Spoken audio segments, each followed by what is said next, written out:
Det er det hammerkastet. Man holder fingeren her, ligesom en pistol herinde, og så går med albuen tilbage og kaster. Hammerkastet.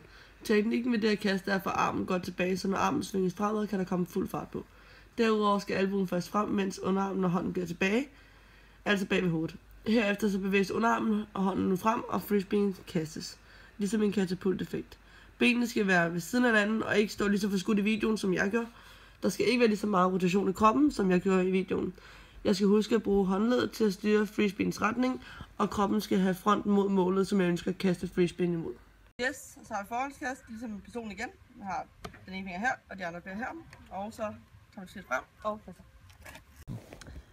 Med hensyn til forhåndskastet, så mangler jeg mere rotation i overkroppen. Altså til gengæld så bruger jeg håndledet til at få fart i frisbeen, samt at det gør os bedre til at styre dens retning. Det er vigtigt, at benene står for skudt, så jeg har bedre mulighed for at få en god rotation i kroppen og give et bedre kast.